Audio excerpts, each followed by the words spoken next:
Good morning. So today I'm tearing apart a brand new Echo SRM 3020.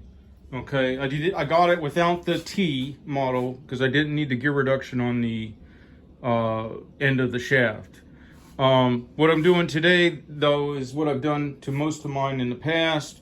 I'm converting it to the half shaft, and what I'm going to do is, since I already have a half shaft here that's been trimmed at the back and everything, I'm just going to pull it off of this old SRM 225, and hopefully the clutch drum output shaft size has not changed because there is some differences on this new machine. It's more than just the CCs, because I just converted a 266. Okay, to check, what I did was I had Terry over at Citrus Equipment cross-reference the clutch drum for the 266 compared to the 3020. Okay, and they're not the same.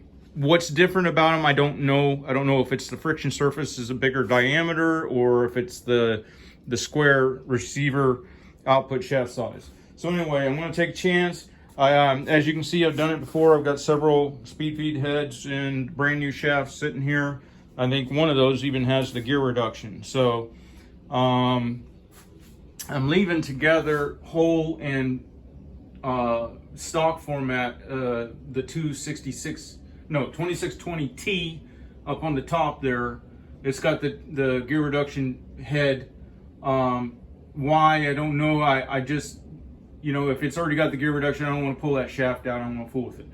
And it's got plenty of torque and power, and that'll be my machine for cleanups. Oops, sorry, you're out of frame.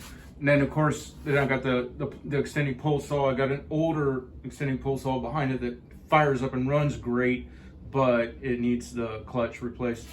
And then the bigger chainsaw, and then of course I got the small chainsaw that rides in my daily vehicle, the little 2511, I think it is, T. All right, so I already checked this. This is bigger in size dimensionally, and the reason that I have to convert them to half shaft is twofold. One, I'm shorter. I'm 5'7". Okay, they make these things so that they're one size fits all. The problem with that is the ergonomics of it make it such that it can create additional fatigue. Another aspect of it is, and shoot, I don't have it with me. Well, I can show you where. Two more aspects. One, this is useless. When I'm walking to the truck, I'm trying to put my arm up under and pull the attachment off, and then replace the other attachment. Now, you're probably thinking, why don't you just use the PAS system? Well, for one, the attachments are more expensive than Ryobi. And for two, they end up being the same length. You know what I'm saying? So here's what the problem becomes with people that have different sizes. Even people that are tall sometimes probably find these things too short for their stature. I mean, to have the right angle of incidence for the application of the tool head. And then, vice versa. If you're shorter, you don't need all that length, and then you're carrying a bunch of extra weight that's got the mechanical advantage of being way out there. So anyway, back to the threefold reason. One was stature, okay? And then hang on for just a second. I got to go out here and cover second reason. If you're getting anything out of my channel, please do like and subscribe. Seed Lawns. Okay, here's one. Here's a 266 that was converted to half shaft. See this big hoop? That big hoop may look funky to some people, but my arm goes right through that. And then, sorry about the camera. And then my palm of my hand can hit the end of the thing, and I can remove, with my left hand, I can remove the attachment, and then be putting the other attachment on while it's running and while I'm moving towards the next thing, So, and then the third reason is, if you've watched any of the videos, you know that I'm running all my machines with the equipment on board, which is saving me so many steps, it's not even funny. So the way that they do is with the half shaft, they go right there, and then the blower fits on these pins, and I got one hole drilled, otherwise it's factory formatted, the little snail blower. And so they fit there. They fit a little better on the bigger hydraulic cooler tower on the 72s, which I could get that same tower for the 60s. See that it fits right down in there. And then the blower, all it needs, this one here, this mower I'm not really using. One of those pins up through here, and no modifications to the blower, because that one pin will go up through that guard, and just that one locating pin holds that blower right there. So that's the third reason that I'm converting them. Yeah, I've gone through a couple weed eaters. That one I put a new carb on, never could get it running. Well, I say it was a new Chinese carb. But anyway, that's the setup. That's what works great for me. And if you've been around in this business long, you'll know that your trimmer is the moneymaker as much as anything, because unless you can provide that detail work, nobody really wants your product. You're selling convenience. You know, that's all you're selling. Anybody can mow. Well, I say anybody can mow. There is talent to it, and it's not about just driving the machine. It's about knowing the ecology of the lawns. It's about being able to float your deck, and that's why I've got the double deck lifts on there, so that you don't scalp a crown or a valley or anything. And it just, after a while, you can sense where that deck height is, so that you can 9 times out of 10 or even more, 99 times out of 100, just barely float the back. I say the back of the deck because the back baffles hang down lower than the blades or the front of the deck. You can skim the back baffles over sprinkler heads and things like that, and 99 times out of 100 you'll be dead on within, millimeters, just from years and years and years of experience. So yeah, there's more to mowing than just directional control of the machine with blades spinning. So let me get back in here and let's see if we can get this shaft tore off and see if that older shaft will work. Oh, and a third possible reason is because the speed feed heads that come on these are the bigger drum. I think they're the bigger drum. Yeah. Generally the bigger drum, and where I'm string trimming, it's up in between, like maybe an AC unit or in a house or something. And the Ryobis, they function just the same as a speed feed head and everything, but I'm loosening these Torx heads, and I already had them loosened for the shaft. I just got to loosen them for the handle, so that the handle will slide out. But anyway, with the smaller head, yeah, you cannot spool as much string, that's a given, but you can fit it in between things a lot. So that's why I prefer on the Ryobi, I prefer their string trimmer head. Now I know that Speed Feed has a second smaller drum, I believe, because on these new shafts, I think this was the one that came on the 266 that I had, and this is the other, and I'm not sure if that's all in frame yet. So this was the other, so you can see the two drum sizes. So this one probably would be good, but I've gotten acclimated to using the Ryobi attachments, which are cheaper. They don't walk away on you. I can't help but think that if somebody's seen a PAS attachment sticking up on the back of a mower, that they wouldn't go ahead and help themselves, But Ryobi has relatively low value.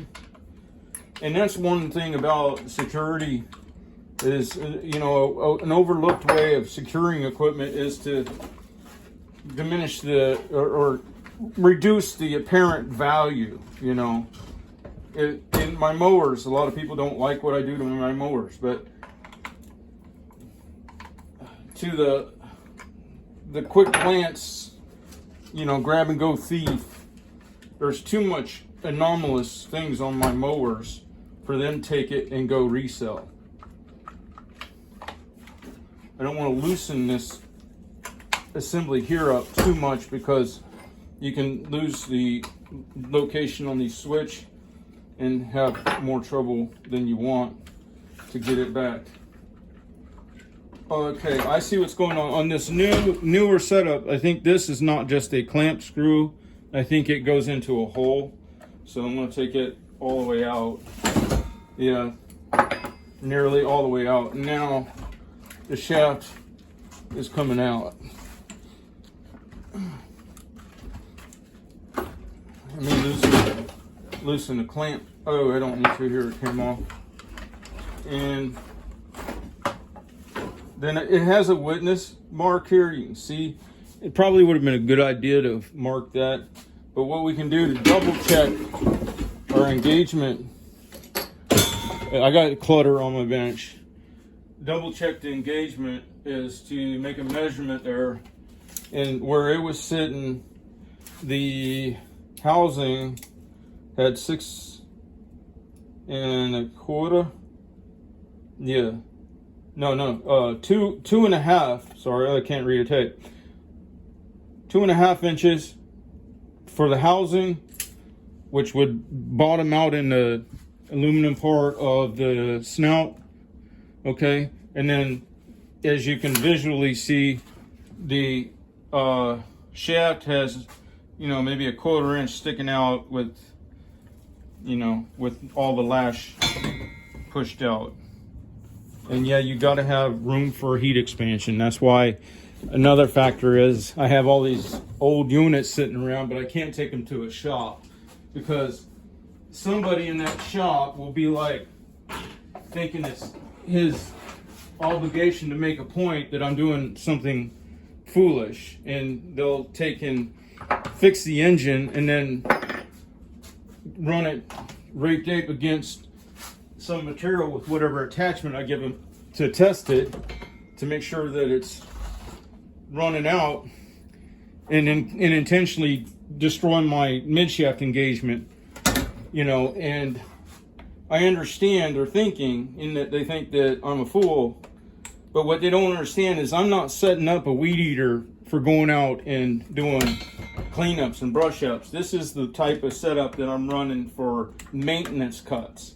So this is holding the string trimmer with one hand while I'm walking at a brisk pace with the other hand left free to swing. And that saves so much on energy and time and everything.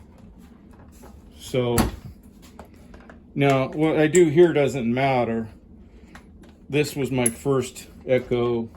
Came from Lowe's and it was a return. That's why it's got green spray paint underneath the engine housing, and I ran it. I got my money out of it and then some. So I'll go ahead and finish loosening up all this and yank that drive shaft out, make sure it's the right one, and then we'll get back to putting this on. All right, I got that shaft off, but it's no good. In that, from experience, I know that this type of shaft that is solid, that you can't see the little segments where they've been welded and then ground down, even though you would think because it's solid metal that it would be stronger, they're made of a softer alloy and they don't hold up. So that was off of that original 2223 or whatever it is from Home Depot, and it was a machine I set up a long time ago. And I've never had good luck with that. So this being a 30-20, and I want to have, a good experience rest of the season, I'm going to go ahead and pull the better shaft. I think it's out of Troy-Bill. I don't know, but the Ryobi yellow shafts, I can't use those mid shafts. I can use the attachments and these ones. I don't know if it was Craftsman or what, but if they've got that solid material there, and the lash spring, I've never been able to get any life out of those. And then of course there's the fact that the square receiver on this side, the attachment side, is a bit wore on that. So I'm just going to go ahead and pull the next one off of this 266 until I get time to figure out how to fix the engine on it. Hang on. Okay, so I got the shaft out of the 266, and see how it has segments. Let's see, you can get focus here. You can see the segments, and then I think they some kind of weld those to go from flexible to solid for that period, that little piece, and then they machine it down to a square. So anyway, it's off there, and then this is the one I like with the big hoop for your arm to go through. And let me get this slid in here. There is a little bit of difference here in that there's quite a bit more protrusion, so I'm going to have more clutch engagement. I got to be sure that I got to have some lash for when things heat up. They have to move, and if you're putting side load on the bearing, you're going to bog your motor a lot, and it's going to take more power. Let me just slide this together and see what happens. Okay, so I compared the shaft that just came out to one that I did a while back, and the shaft, size is the same. So I won't have any problem with the engagement at the snout of the clutch drum. But I do need to check and make sure that I get this not seated too far where there's no room for lash, but seated far enough. So I'm going to measure that original 2.5 inches. I may not be able to get it slid in all that much way, but I want to be sure that I get a good bit and clamped into this front here. These, like I said, are being set up for lightweight duty. And then, the frustration here is that whether you're too tall or too short, why is the manufacturers not making these units where they're ergonomically, well suited for any stature and, adjustable even in some way. I think some of the electric were, but I have my issues with electric. So why they would not do that for their people, I have no clue. But as far as engines, I prefer the Echos, so I just take the Echos and make them into what I want. Hang on, I'll get this back together. Okay, so had a little trouble first time I put it in. It didn't want to go in very far. Even though I was using that dead blow hammer on the end of the half shaft, mid shaft coupling area, and then prying it open. Couldn't seem to get it in as far as I needed to, even though it's the same as the one it came out of. Now granted, I've got more shaft sticking out, so I don't need to have as much housing shoved in there. So I took the Dremel or grinder and marked it 1 inch and 2 inches. If I can get somewhere between there, it's probably gonna be good. But then also I pie sliced it here, so if when it goes in, it needs to pinch up a little bit more. Because overall it does seem that these are slightly bigger overall diameter. When I go to put them through the handles, I see that every time. But as I'm doing it, I'm reminded as to why I hate doing this, and I'm glad I only have to do it once every 2 or 3 years. But another factor with this is security. I mean, if I wanted to put a blower and a string trimmer in this car and go finish some touch-up work, it fits.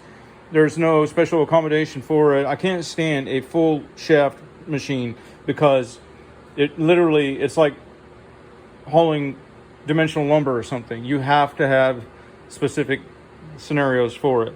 These things, no, you can fit it behind the seat, you can do whatever. All right, I'm gonna get finished on this, and let me see if I can get it together, and then I'll show the finished. All right, so it's done now. Now the negatives on it is that this got galled up. Trying to pry that open and get that shaft in there. I loosened the things too far, which I was suspecting that was happening, and the nuts are apparently not captured fully inside there, so the clamps that hold this throttle from twisting, they're no longer they're useless unless I open up the whole throttle assembly. And if y'all have ever done that, you know that it can be very frustrating if a thing comes out of place, a spring, and it's a mess. That's why I prefer to just loosen things gently and slide it on. I couldn't get it this time to do that. I'll have to go check my dimensions, because from thousands of hours, and I want all my machines set up the same. Thousands of hours of use, I got specific places I like this and this and this and everything. So the goal of this is to, let me fire it up. The goal of this is for the solo guy to maybe be able to add 2 to 3 lawns per day, because instead of, probably not in frame here, instead of wanding back and forth like this, with the bigger engine and the more proportional geometry where your arm is resting there, you can walk with the other arm swinging and go walk at a very brisk pace, and that's the goal. I don't have spring in it though. It's a very frustrating process. I don't know why the manufacturers think that everybody needs the same length of, if other people know of a better way, maybe you could get the PAS system and shorten it on that end. Because it's basically just the line trimmer that's the issue. Nothing else I think would be a factor, because I also use hedge trimmer attachments and edger attachments. So that's the end result. Maybe this is helpful. If not, I understand everybody's got a different scenario. And you have a good day. I'll catch you later.